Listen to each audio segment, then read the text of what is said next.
හදන හැටි තමයි මම දැන් ඔයාලත් එක්ක බෙදා ගන්න හදන්නේ. මම කරි චිකන් ටික අරගෙන හොඳට හොදලා තමයි තියෙන්නේ. ඉතින් මම කලින් කපාගෙන මම මේ ටික ගෙනාවේ. අපි ඒකට දැන් දාගමු කච්චිට්ටුව. කබ්රිස් කුඩු.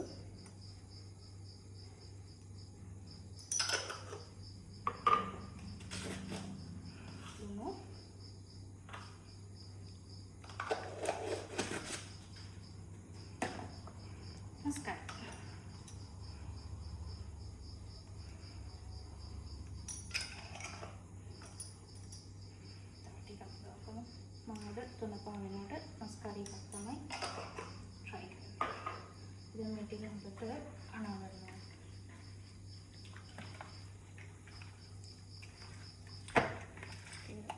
පොඩ්ඩක් සීසන් වෙන්න අපි මල තියාගමු.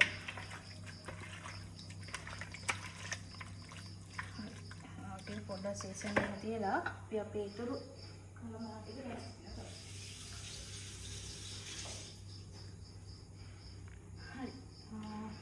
අපිට කරපින්කයි සේරයි නෑ.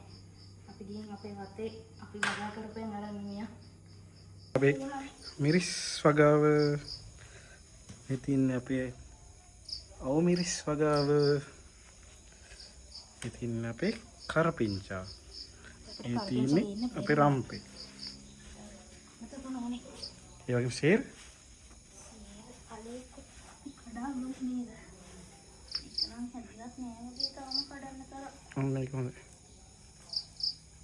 ඒක හොඳයි ඒක ලොකුයි කන්නේ පරි කලොන්නේ දැන් මම කරා කපලා ගන්න. කපලා ගත්තොත් අලේ ඉන්නේ නෑනේ. කරන්න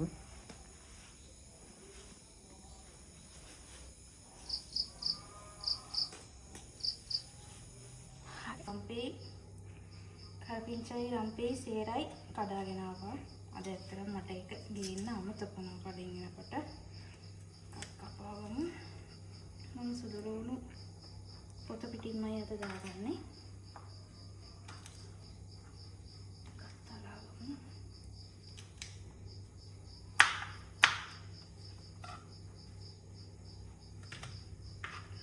බීලු ගෙඩියක්ම ඕනේ නැති වෙයි.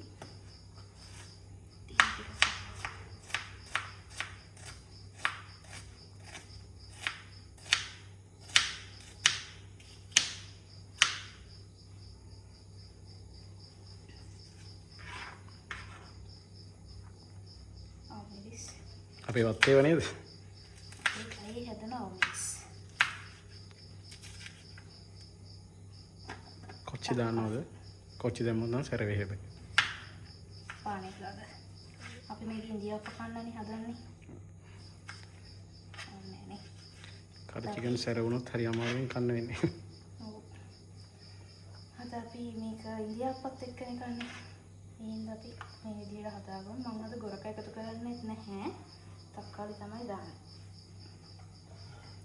දැන් මේක හදමු. ෆ්‍රයි චිකන් එකට ඕන පහි ටික කපා ගත්තා. ෆ්‍රයි චිකන් සීසන් එකලා තියෙන්නේ. දැන් අපි මේක හදමු.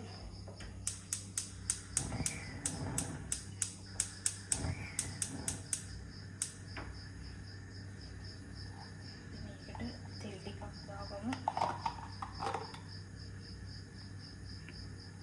තෙල් ටිකක් දාගන්න නේද? ඔය වැඩි තෙල් කන්න නැති හින්දා.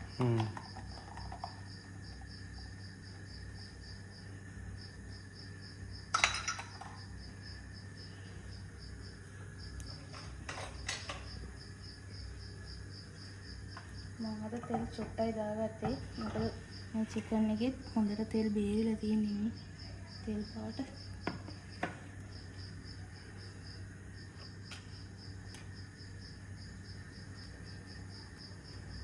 දැන් තෙල් ටික රත් වෙලා තියෙන හොඳට. අපි දැන් මුලින්ම දාගමු. සුදු ලුණු. කරපිංච ටික. සම්පේ.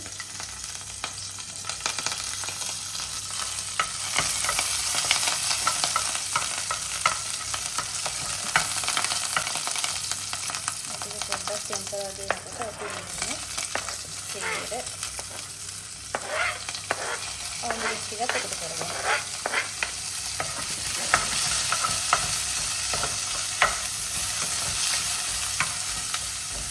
මේ පහේ ටික ටෙම්පරාදු වෙන විතරක් තෙල් සුක්කක් දාගත්තම නැති. මොකද ඒකට විතරයි දැන් නැත්නම් තෙල් බඩ වෙනවා. අපිට යන හෙල්දි විදියට ගන්නත්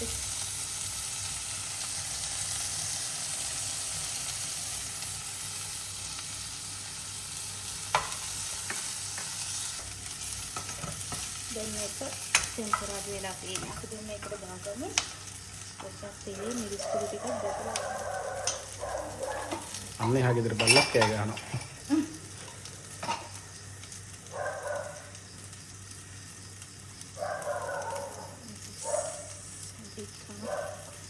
තුනක් විතර දාගමු. පස්සේ දාලා මේක පොඩ්ඩක් තෙලේ ටෙම්පරාදු වෙන්න දීලා සීසන් තෝරගත්ත චිකන් ටික දාන්න.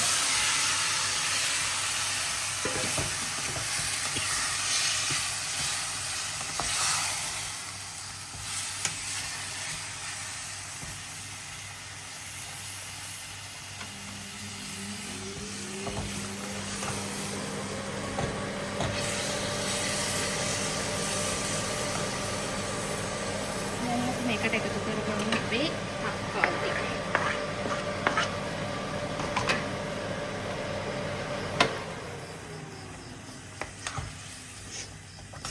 මේ තක්කාලි ටිකත් එකතු කරගෙන පොඩ්ඩක් අවලං කරලා අපි මේ භාජනයේටම වතුර ටිකක් එකතු කරලා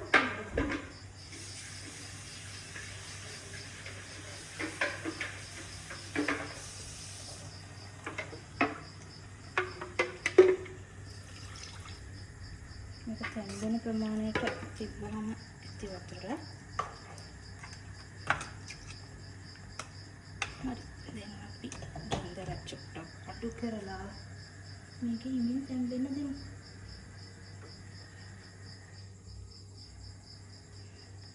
දැන් විනාඩි 10ක් විතර මේක හොඳට කුක් වෙලා තියෙන්නේ.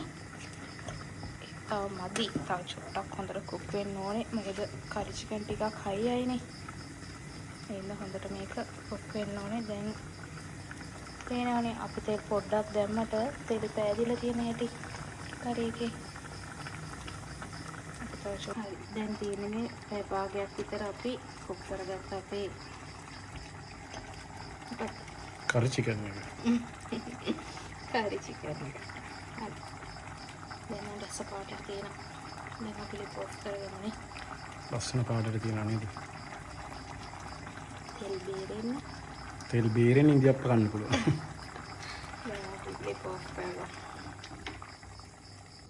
මේ තියෙන්නේ අපි අද හදාගත්ත රසම රස කරි චිකන් කරිය. මේ වගේ රසකෑමක් හදන හැටි ආයෙත් ඔයාලට අරන් එනකම් ඔයාලා හැමෝම පරිස්සමින් සතුටින් ඉන්න. මගේ යාළුවෝ හැමෝටම බුදු සරණයි.